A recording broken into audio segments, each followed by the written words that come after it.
Boa Boa noite. noite.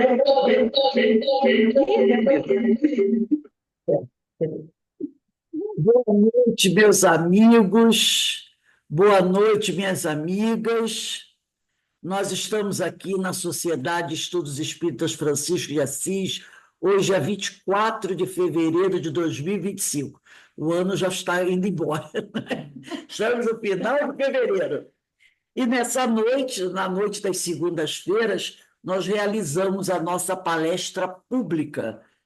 E o tema dessa noite é desse livro, ó, esse livro maravilhoso, Lampadário Espírita, de Divaldo Pereira Franco, pelo espírito da mentora Joana de Anjos, com quem eu já fiz as pazes. Ela fez as pazes. Então, nós estudamos Joana. Joana, essa mentora espetacular, maravilhosa, né? E o tema de hoje desse livro é o capítulo 56, Tentações.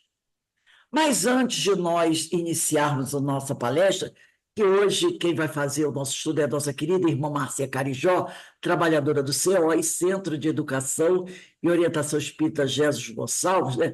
Onde eu trabalhei e aprendi muito durante 20 e poucos anos. Nós vamos ler uma pequena página desse livro, Novas Mensagens, pelo espírito Sheila, o médium Clayton Levi. E a página escolhida para a noite de hoje é o capítulo 20, que diz assim: o título é Hoje. Diz assim o espírito de Sheila: experimenta hoje colocar em ação o amor que trazes da alma. Perto de ti, ou mais além, caminham corações em busca de paz. Muitos ocultam as próprias dores, vertendo a sós as lágrimas do sofrimento. Outros se perderam em labirintos que estabeleceram por si mesmos. Uma palavra que digas, um gesto que faças, uma prece que direciones ao alto, poderá auxiliá-los na conquista do equilíbrio. Começa hoje, canalizando os recursos com que a vida te favoreceu, socorrendo e consolando, reerguendo e apoiando. Amanhã, talvez, lamente as horas perdidas com as bagatelas da existência material. Quando poderias converter-te no irmão de caminhada, auxiliando os caídos do caminho rumo à plenitude espiritual. Então, nesse momento, vamos elevar o nosso pensamento ao alto, ao nosso Pai Criador, a Jesus, o médico das almas, agradecendo ao Senhor, agradecendo aos espíritos amigos, ao Mestre Jesus, pela oportunidade que cada um de nós tem, nesse momento, de estar reunido aqui para ouvir as reflexões que a nossa irmã Márcia vai fazer dos estudos da mentora Joana de Ângeles. Que nós possamos aproveitar essas orientações de Joana para aplicar na nossa própria vida, na nossa conduta, no nosso modo de pensar, para que assim a gente possa, a cada dia, crescer, melhorar mais, nos prepararmos melhor para auxiliar aqueles que mais necessitam, mas, acima de tudo, para se melhorar interiormente. Que Deus abençoe a cada um. E eu peço nesse momento ao Senhor que abençoe a nossa irmã Márcia, a sua família, o seu trabalho profissional, as suas expectativas espirituais, todo o trabalho que ela realiza, nos ajudando a compreender melhor os ensinos do Mestre Jesus. E também peço por aqueles espíritos que se encontram afastados do Evangelho de Jesus e, em consequência, sofrem, estão desorientados em desequilíbrio. Que todos eles possam, Senhor, receber a tua misericórdia, para que assim um dia possam se reerguer e caminharem sozinhos ao encontro de Deus, nosso Pai Criador. Abençoa-nos, Pai, e te pedimos nesse momento a tua permissão para iniciarmos a nossa reunião pública da noite de hoje. Graças a Deus. Amiga, você tem até 7h20, se precisar até 7h25, para concluir suas reflexões. Que Deus te abençoe e continue a abençoar todos nós. Obrigada. Estão me escutando direitinho? Ótimo. Muito obrigada. Que a paz do Mestre Jesus possa estar aqui conosco, que nós sejamos abençoados pela oportunidade de fazermos reflexões proveitosas para o nosso dia a dia, para a nossa vida, para que a gente possa, a cada dia que passe na nossa vida, a gente possa ir construindo dentro de nós uma forma melhor de vida, da nossa própria vida, de cada um, da nossa individualidade. Então, esses estudos, eles nos ajudam a trazer para dentro de nós o conhecimento, não só o conhecimento intelectual, mas, acima de tudo, o conhecimento de nós mesmas, de percebermos como funcionamos e como podemos funcionar de uma forma mais proveitosa para que sejamos definitivamente aqueles espíritos em plenitude que a Joana tanto nos fala em sua série psicológica, quando ela traz tanta coisa a respeito do autoconhecimento, do autodescobrimento, fazendo com que a gente consiga compreender o exemplo máximo que ela quer dar para que nós possamos seguir.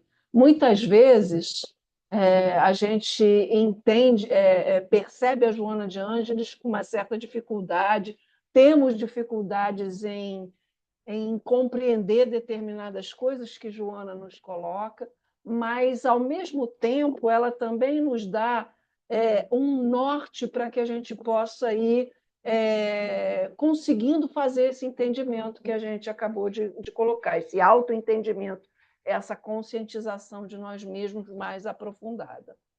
Nesse livro, O Lampadário Espírita, a Joana traz, nesse livro e nesse texto que foi me dado para a gente fazer as reflexões de hoje, é um texto que faz a gente fazer reflexões muito profundas. Ele é um texto que tem, como Joana, é bem típico de Joana da época que ela escreve esse livro. É um livro é um texto com palavras difíceis, com parágrafos intensos, e a gente vai buscar aqui fazer essa reflexão mais analisar um pouquinho, passo a passo, do que ela nos diz no texto Tentações. Só o título já é para a gente parar para pensar bastante, né? O que ela quer dizer com tentações? Ela começa falando para a gente, né, lá no primeiro parágrafo, ela diz assim: alma cansada de lutar e sofrer, carregada e batida pelos ventos tempestuosos da paixão, para na estrada por onde caminhas aflita, arrima-te, abraçando a árvore da fé, e examinas os ouropéis mentirosos que voluteiam em derredor. Pronto.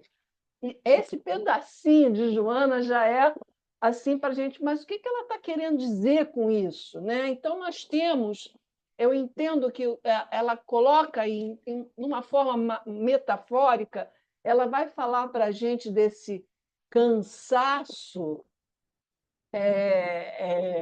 né? Quando ela fala para na estrada por onde caminhas aflita, arrima-te abraçando a árvore, examina os oropés mentirosos, né? Alma cansada de lutar e sofrer. Então, esse cansaço pelos ventos tempestuosos da paixão, quando ela fala isso, o que ela quer dizer com cansaço da alma cansada e sofrida da luta nesses ventos tempestuosos das paixões, né? Como a gente, quando a gente está no mundo, a gente está no mundo dos encarnados, a gente tem uma gama enorme de situações na nossa vida diária, no nosso dia a dia, nas nossas questões emocionais, que podem nos levar a esse tipo de sofrimento que a Joana fala aqui para a gente, né? Então, mas ela fala de uma forma, vamos dizer assim, poética, né? Cansaço pelos ventos tempestuosos da paixão. e nos convoca, então, para refletir sobre o quê? Ela vai falar, apoiando-nos na fé. Quando ela diz, né, abraçando a árvore da fé, ela está falando, arrima-te, é apoiar-te, arrima-te, apoia-te, abraçando a árvore da fé e examina os ouropés. Ouropés é aparência enganosa. Tá? Então, ouropés é falso brilho, aparência enganosa. Então, a Joana diz assim, apoiando, é para que a gente se apoie na nossa fé e observe as questões das aparências enganosas que existem na nossa vida. Então, ela nos convoca a fazer essa reflexão mais aprofundada. Onde está? Onde é que a gente, na nossa vida, no nosso dia a dia, está indo pelo caminho das aparências enganosas? Está indo pelo um caminho onde a gente não consegue compreender com mais detalhes a questão da nossa fé, né? A fé raciocinada, a fé onde a gente para pensar em que caminhos, quais os caminhos que a gente vem tomando. Então, e logo em seguida, nesse mesmo parágrafo, ela vai. Desculpa, gente.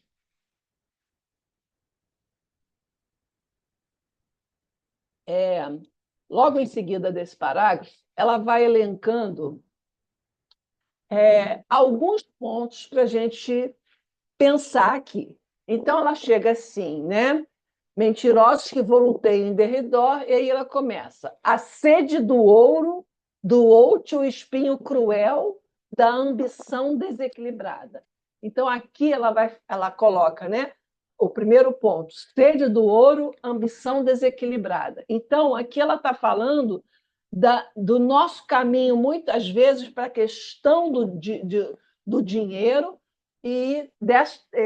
mas deste caminho em desequilíbrio, porque, obviamente, que a gente vivendo no mundo material, a gente tem as necessidades financeiras e a necessidade de buscar caminhos para que a gente possa sobreviver dignamente e ter as nossas benesses por conta de estarmos no mundo material. Só que o que acontece? Muitas vezes a gente caminha para uma ambição desmedida em desequilíbrio completo.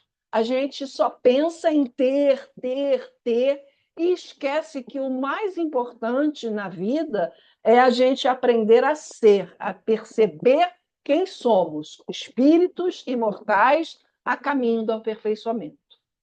É isso que nós somos, espíritos que estamos num corpo de carne, que devemos respeito a esse corpo de carne, mas somos espíritos em aperfeiçoamento, encarnados para esse aperfeiçoamento. Então, que a gente compreenda que a gente não tem que ter sede do ouro, a gente tem que buscar ter uma vida digna, um trabalho digno, ter condições financeiras que nos levem a poder fazer coisas que nos agradem, mas com equilíbrio. Qualquer coisa desmedida, ela não é muito legal para a nossa vida, né? Aí, em seguida, o segundo ponto que ela coloca é a ânsia de guardar beleza enclausurou-te na estreita cela do receio sem termo.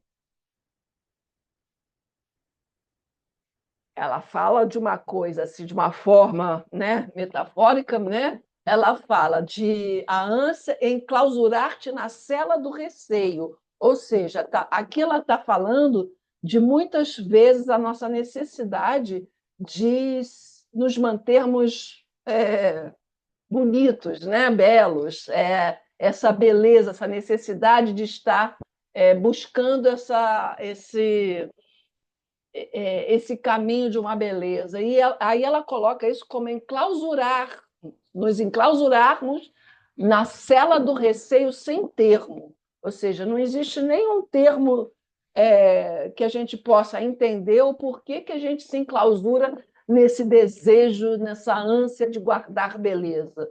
Eu penso, né, que ela aqui está falando até dessa nossa, às vezes, como é que eu vou falar? Às vezes, a nossa necessidade, nesse mundo atual que a gente vive, a necessidade de se manter jovem, de se manter, da não aceitação do envelhecimento como algo natural, né?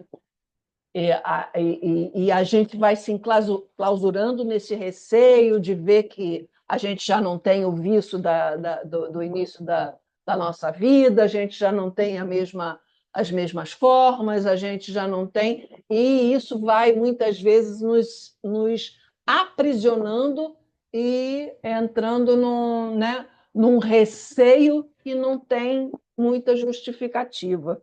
Mas a gente acaba muitas vezes entrando nessa armadilha, né?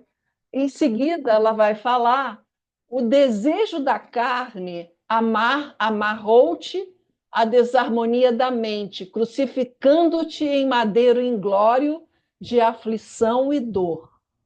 Então, aqui, ela fala da desarmonia da mente quando está se falando do desejo da carne, ou seja, quando ela fala do desejo da carne, eu entendo como a questão da gente estar preso à matéria, ao corpo físico, né? Então a gente está tão preso à matéria, às coisas materiais, aos prazeres que o mundo nos proporciona de uma forma desmedida, e aí a gente vai entrando numa desarmonia mental. E isso ela coloca crucificando-te em madeiro, em glória de aflição e dor. Ou seja, quando a gente vai desarmonizando a mente em função dessa necessidade primária da matéria, a gente vai entrando num nível de aflição e dor que, né, prossegue se a gente não faz o que a Joana tanto nos convoca, que é essa autorreflexão, esse buscar nos conhecer.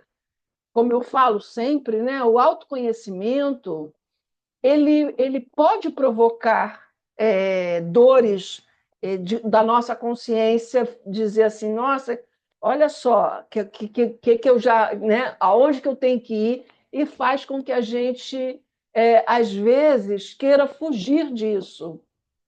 E é importante a gente entender que quanto mais a gente cria mecanismos de defesa e de fuga, mais a gente vai deixando de lado as oportunidades que a gente tem para o nosso crescimento. Então, a gente precisa olhar para aquilo que não está bom na nossa vida. A gente precisa olhar para a nossa desarmonia mental, as nossas desarmonias emocionais. A gente precisa olhar para isso e a gente precisa fazer por onde sair disso para que a gente não incorra na aflição e na dor. Aí ela vai chegar e vai falar da tormenta do orgulho agasalhou em teu coração serpentes venenosas que te espreitam sem cessar. Joana, ela adora fazer essas metáforas assim que nos fazem parar. Meu Deus, o que ela está querendo dizer com isso?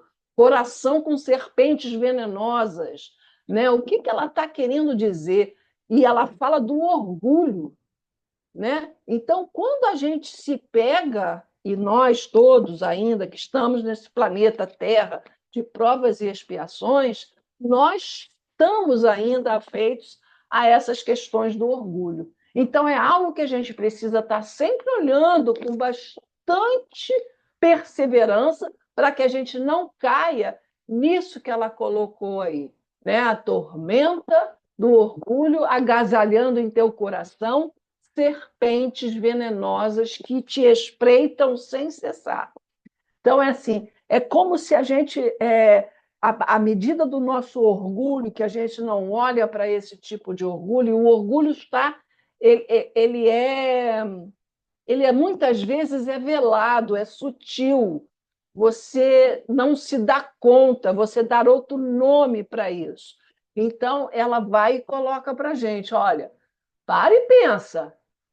Você vai entrar nessa tormenta aí, vai agasalhar isso no teu coração. Isso é como se fosse serpentes venenosas. E por que ela fala? Porque assim é como se a gente realmente jogasse veneno para dentro de nós, através do orgulho. Nosso coração fica inflamado, pensando metaforicamente. É como se o nosso coração ficasse realmente inflamado e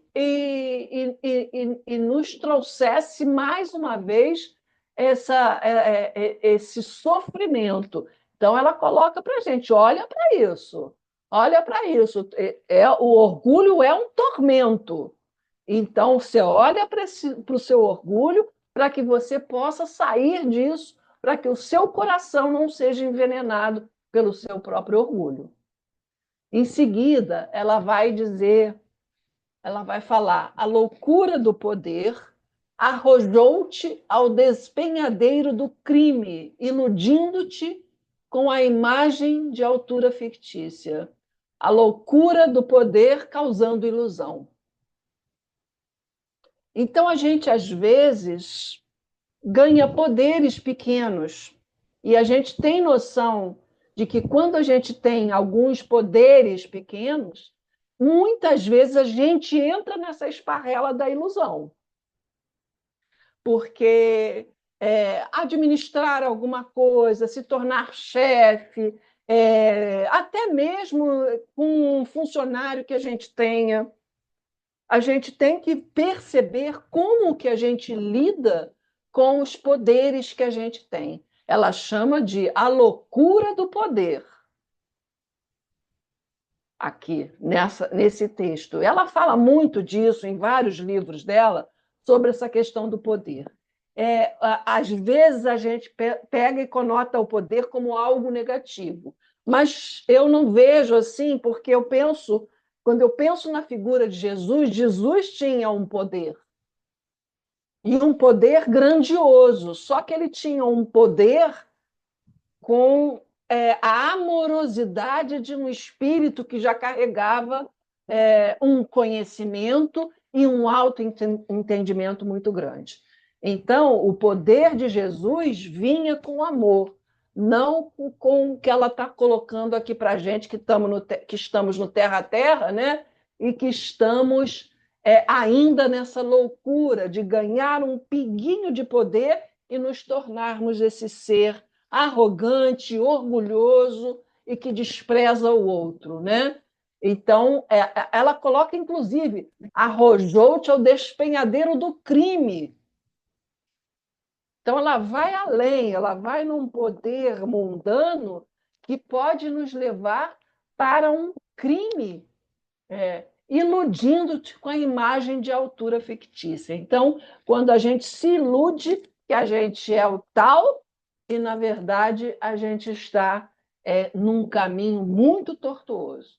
Né? Então, que a gente tenha atenção para isso, porque este ponto é um ponto bastante presente na nossa vida atual.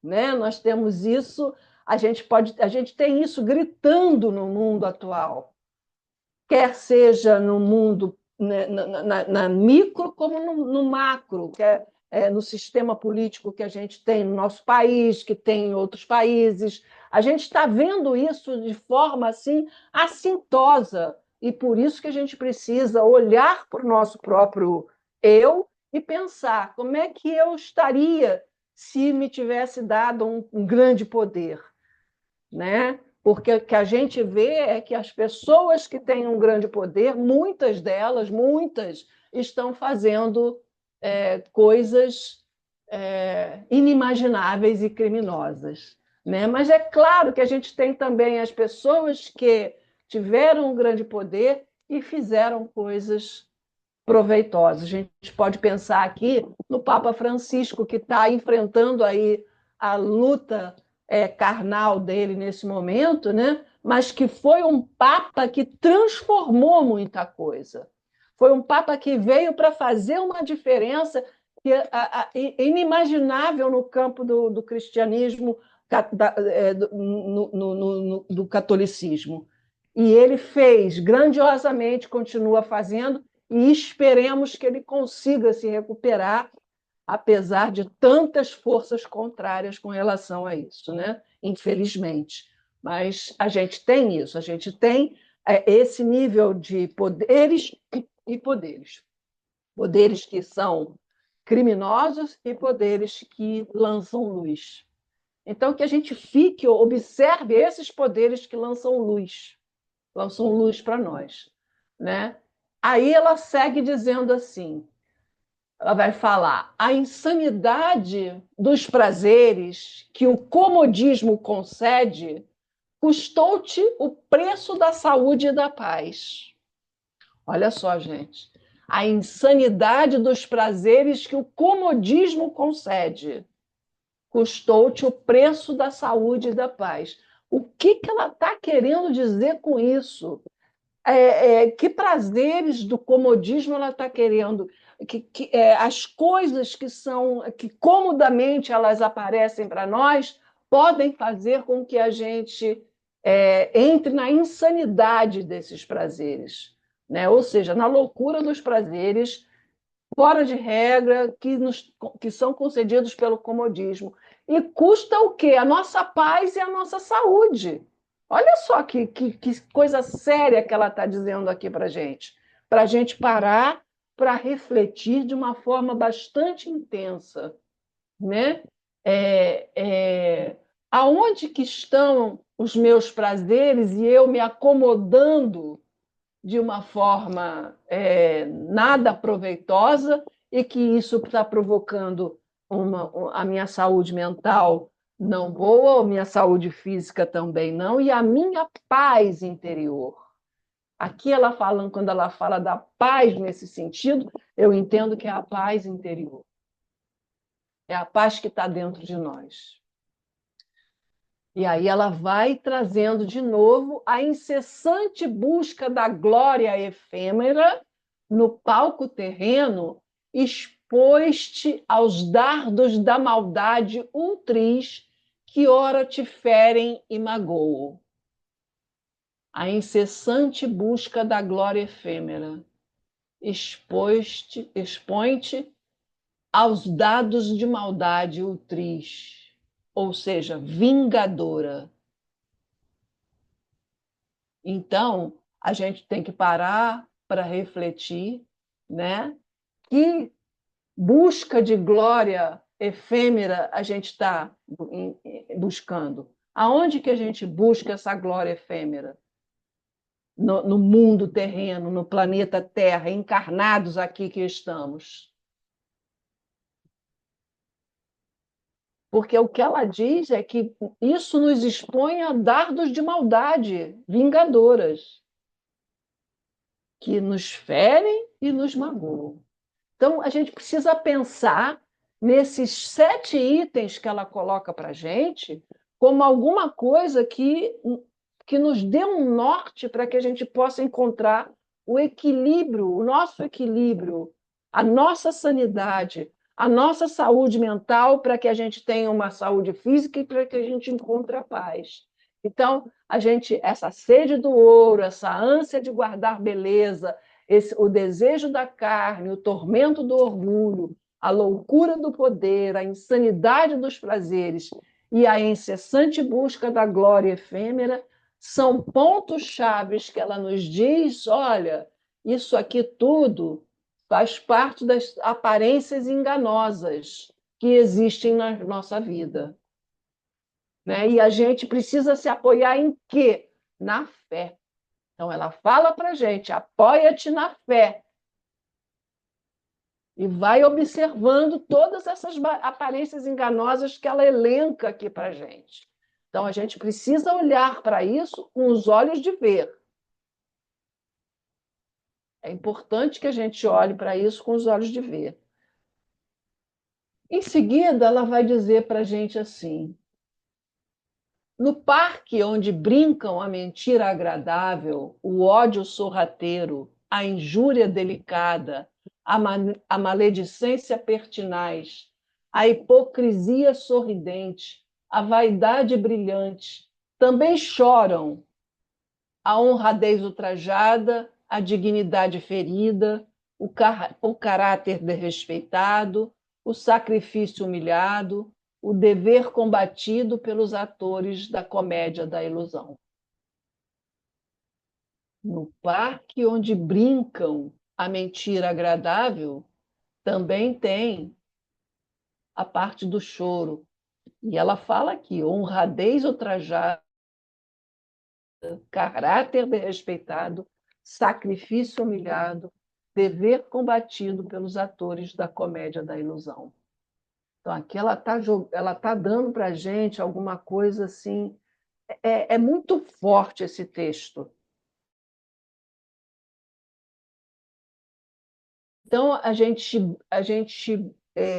no mesmo lugar onde a gente está, como se a gente estivesse ali brincando, né? A gente vai entrando nessas coisas que a vida nos traz, né? Da mentira, do ódio, da injúria, da maledicência, da hipocrisia, da vaidade. A gente vai entrando nesse esquema que tem na vida moderna, na vida atual, a gente vai entrando por esses caminhos e muitas vezes a gente vai se deparando também com as coisas que são contrárias a essa suporta esse mundo ilusório que nos leva para esse caminho que a Joana falou no início, que a gente já tratou aqui.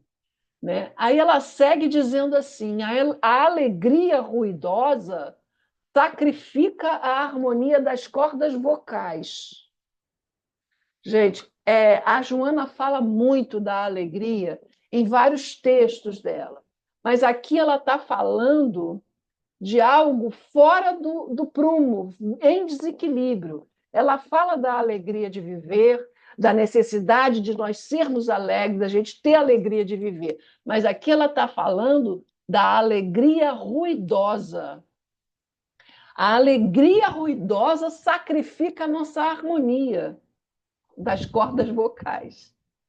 É interessante isso, né? É como se a gente, em vez de uma alegria ponderada, uma alegria real, a gente se alegra de forma tão exagerada que impacta até mesmo as nossas cordas vocais. A bondade muito apregoada anula-se. Olha isso aqui, gente. Porque eu sou uma pessoa boa. Eu tenho vontade de ajudar, né?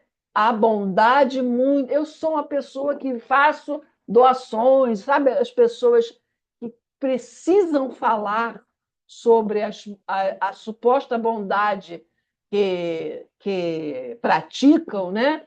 Aí ela fala que a bondade muito apregoada anula-se, deixa de ser bondade. Então, ser bom é simplesmente ser. Você não tem que ficar falando que você faz isso ou aquilo outro, que você é isso, aquilo outro. Se você se percebe como tal, simplesmente aquilo flui de forma natural. A gente vê aqueles exemplos que a gente tem de bondade, a gente vê que aquilo flui de forma natural. Não é uma coisa que a gente precisa ficar dizendo aos quatro cantos, que é o que ela diz aqui: anula-se. Para a manutenção da elegância física de delicados órgãos vitais. A juventude disfarçada num semblante cansado é água pura, atona e estagnada ao fundo, produzindo envenenamento. Então, não adianta a gente querer uma juventude que não existe mais, que acaba produzindo envenenamento. Né? Aí ela vem com uma frase que é para a gente parar para pensar mais um pouquinho. Só no exemplo do Cordeiro de Deus podes manter a inquebrantável harmonia interna que brilhará em ti, refletida. Só no exemplo do Cordeiro de Deus podes manter a inquebrantável harmonia interna que brilhará em ti. Então, o nosso exemplo é Jesus.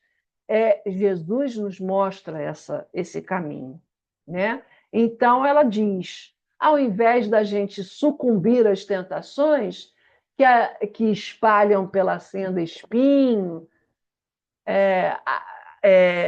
a retira do madeiro onde ele agonizou a coroa dos testemunhos e põe-na na tua fronte. Embora sofrendo, poderás ser feliz, e carregado de dores, penetrarás o reino da alegria imperecível. Não temas.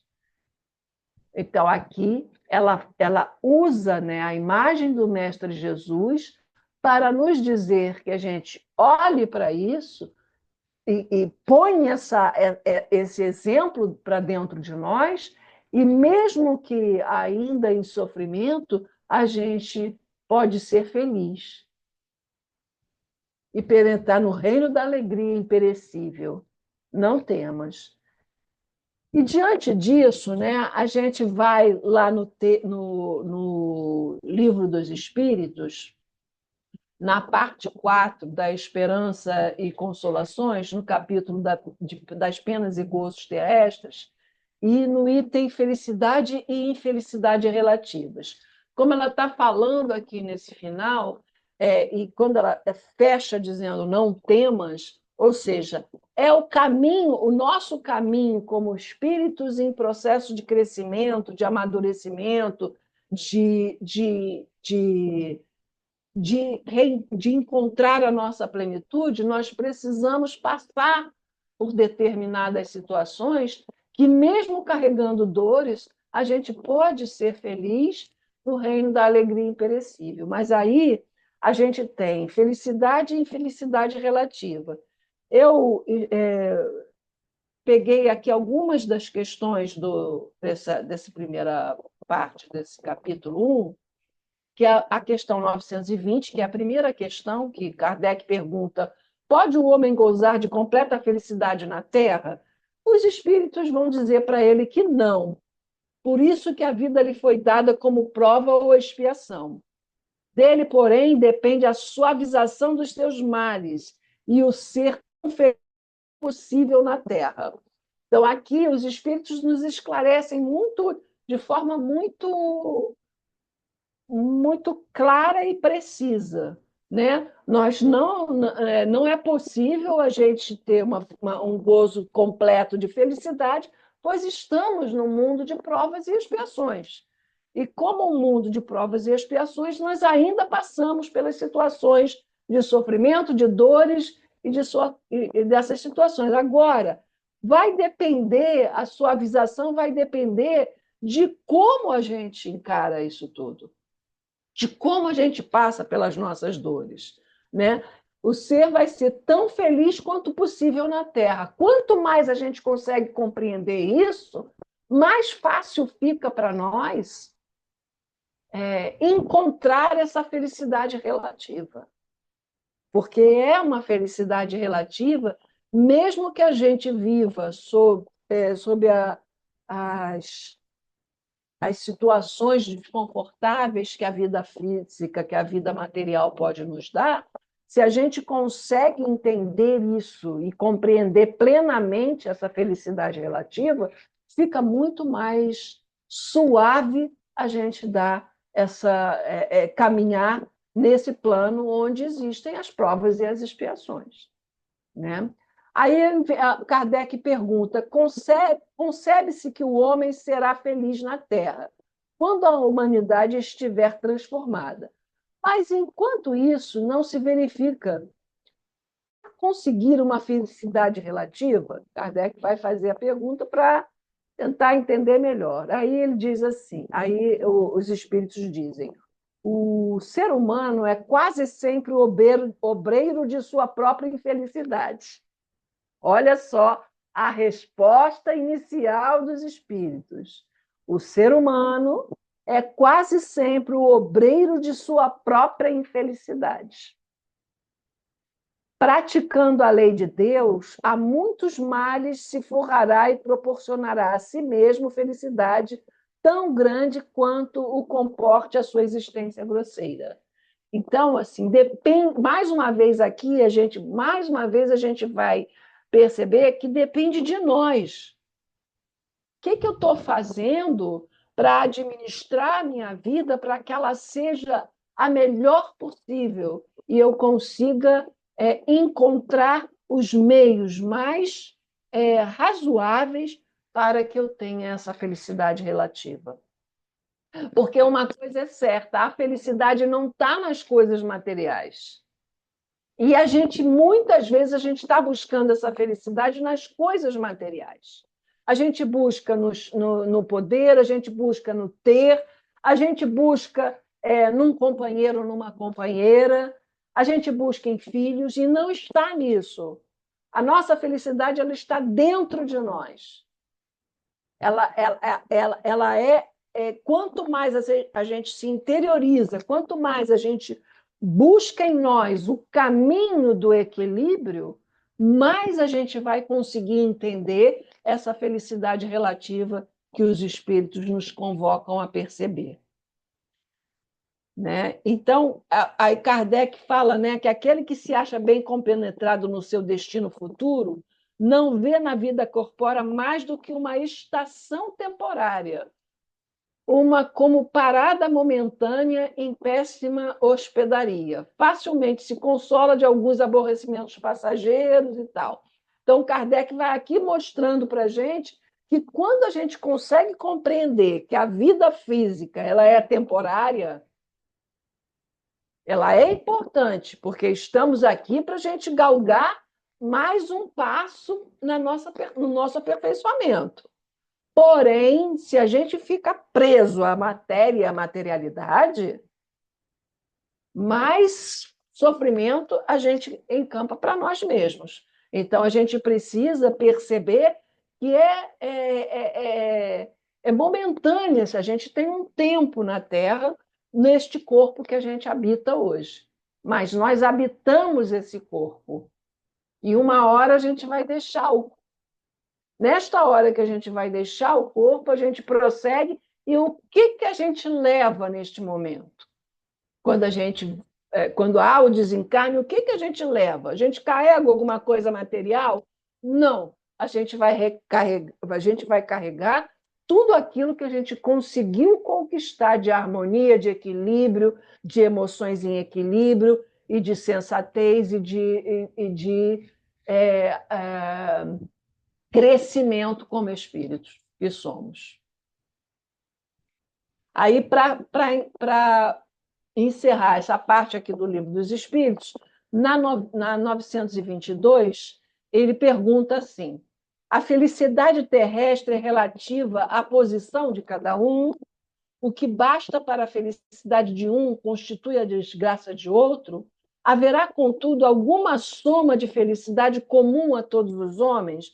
Então, aqui ele pergunta: haverá, contudo, alguma soma de felicidade comum a todos?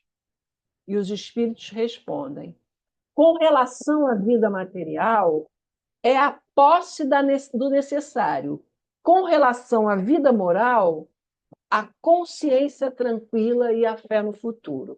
Então, aqui a gente para mais uma vez para observar o que é importante da gente entender nessa mensagem de Joana e nessa parte que a gente está observando aqui no Livro dos Espíritos. Né?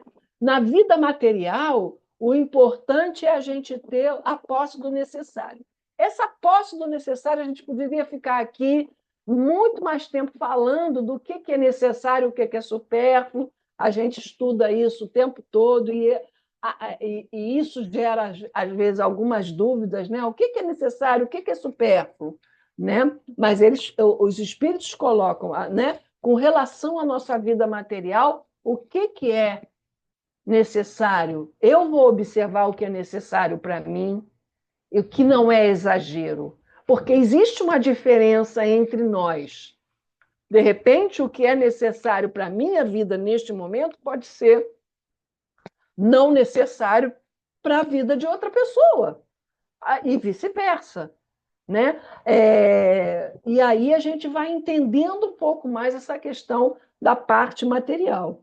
Agora, com relação à nossa vida moral, a questão do autoconhecimento, ele coloca aqui, o espírito coloca aqui a consciência tranquila e a fé no futuro. Então, quando a gente consegue perceber que a questão da consciência, de estarmos mais consciente, aquilo que a Joana fala do despertar da consciência, o despertamento da nossa consciência faz com que a gente consiga ir captando essa mensagem de que essa felicidade relativa ela vai sendo mais fácil da gente aprender à medida que a gente vai se tornando mais consciente nesta vida.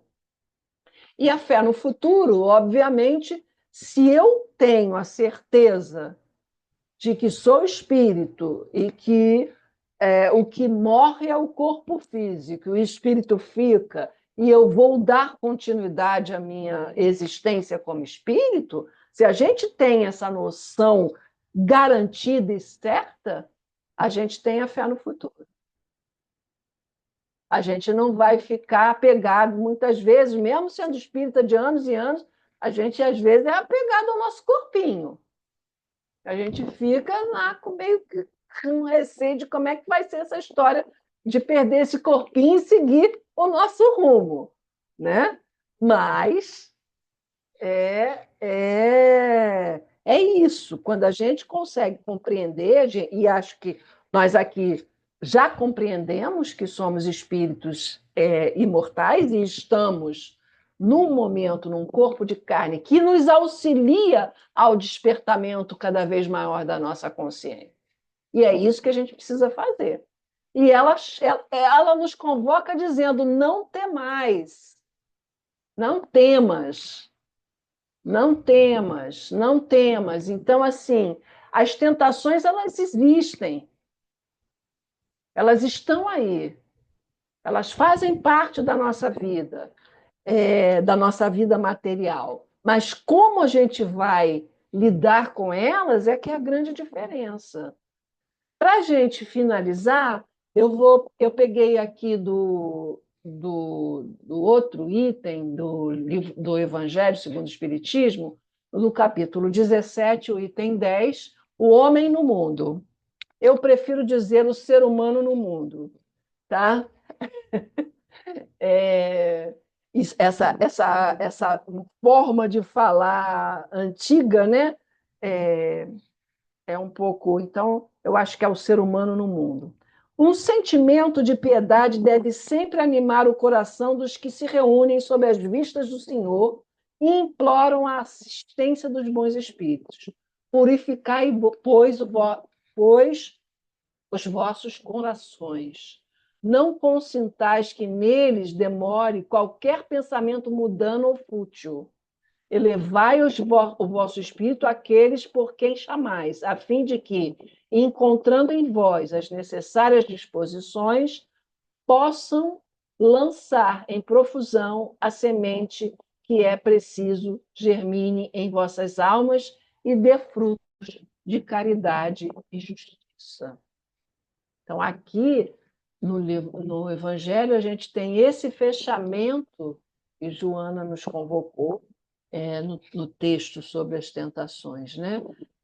Purificai, pois, os vossos corações, não consintais que nele demore qualquer pensamento mundano ou fútil. Não é que a gente não possa ter. Os pensamentos eles podem vir e virão, porque estamos no mundo terreno. Mas o que a gente faz com eles é que faz a diferença, né? Não, porque aí ele continua: não julgueis, todavia, que exortando-vos incessantemente à prece e à invocação mental, pretendamos vivais uma vida mística, que vos conserve fora das leis da sociedade onde estáis condenados a viver. Não. Vivei com os homens da vossa época, como devem viver os homens. Sacrificai as necessidades, mesmo as frivolidades do dia, mas sacrificai com um sentimento de pureza que os possa santificar. Então, aqui, Não é para a gente virar santo quando a gente está aqui. Estamos no mundo. Então, a gente precisa compreender isso. E, finalizando, a perfeição está toda, como disse o Cristo, na prática da caridade absoluta. Todas as posições sociais, desde o menor até o maior. Nenhuma caridade teria a praticar o homem que vive insulado. Né? Então, para a gente parar para pensar, e o ponto talvez mais importante da gente pensar aqui finalizando com o Evangelho, é aonde que está o nosso caminho para que a gente compreenda essa caridade, não simplesmente como doação de coisas. Ela vai muito além disso, vai muito além, né? Quando ele coloca aqui, quando o Espírito coloca aqui, é um espírito protetor, esse texto é do espírito protetor, né? Que a perfeição está toda na prática da caridade absoluta, está falando de tudo isso que a Joana falou para a gente, que a gente precisa se desvencilhar e ir buscando o caminho de refazimento interno, de consciência maior, de despertamento da nossa consciência, para que a gente possa compreender que a caridade ela inicia com alto amor, porque quando a gente tem o alto amor, a gente vai buscar esse despertamento dentro de nós para que a gente possa levar esse amor ao outro, que é nada mais, nada menos do que o mandamento de Jesus, que a Joana sempre inverte nos seus textos da série psicológica, né?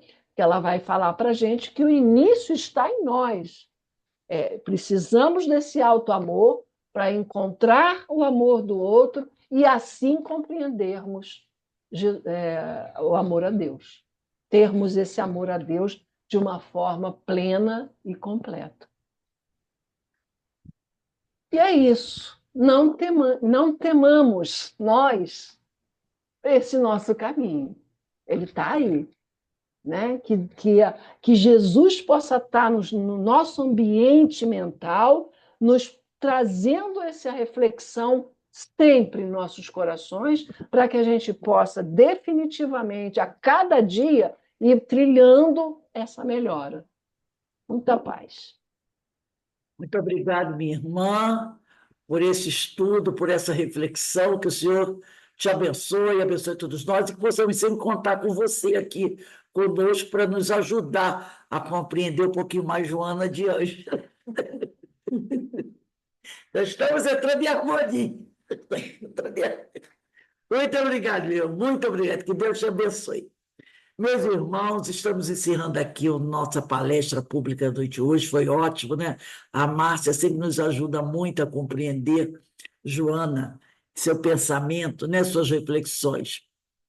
Lembrando a todos que dia 9 de março nós teremos aqui o nosso segundo seminário espírita sobre Ivone do Amaral Pereira. O tema é a obsessão. Quem vai fazer é o nosso irmão Vitor Eduardo, que no momento está morando lá nos Estados Unidos, o marido da Michele. Tenho certeza vai ser muito bom. Eu, em breve, vou mandar o link para vocês, vou pedir a vocês que compartilhem. Pedir também a Márcia, compartilha para a gente do grupo da Ivone, tá? Por favor, o cartazinho que a gente vai mandar, depois o link. Então, meus irmãos, nós vamos encerrando aqui a nossa reunião. Eu vou pedir para a nossa amiga Joana. Joana, minha amiga, liga seu microfone, faz a nossa prece de agradecimento, por favor. Pode deixar. Agradecemos a Márcia pelo estudo, muito bom para o nosso despertar. E vamos juntos unir os nossos pensamentos, elevando a Deus nosso Pai, a Jesus nosso Mestre, a espiritualidade bondosa e amiga, aos nossos anjos guardiões, agradecendo a todos pela dádiva da vida, pela oportunidade de estarmos aqui reencarnados, conhecendo essa doutrina que nos auxilia muito no nosso caminhar, e que possamos sempre contar com os bons espíritos a nos amparar. Que Jesus derrame sobre todos nós bênçãos de luz, de paz e harmonia, envolvendo a todos nós, os nossos familiares, amigos, aos nossos queridos que se encontram na parte espiritual, levando a eles o auxílio, a luz e mostrando a cada um deles a necessidade também da transformação. Que a bênção de Jesus nos fortaleça no nosso dia a dia e que o Pai amoroso permaneça ao nosso lado, hoje, agora e sempre, na graça de Deus. Graças a Deus. Meus irmãos, vamos nos despedindo aqui, agradecendo a Deus, que abençoe a todos vocês. Mais uma vez, muito obrigado pela presença. Rosane, Menezes, Denise, Márcia, Eloá, Jorge Guimarães, Inês, Ana, Joana, Márcia, todos vocês, meus irmãos. Um beijo no coração, fiquem em paz. Quarta-feira estaremos de volta para o estudo do Evangelho e do Sermão do Monte. Tchau, gente. Tchau, boa noite a todos. Gratidão, Márcia. Tchau, Foi fica com Deus. Márcia, mais uma vez.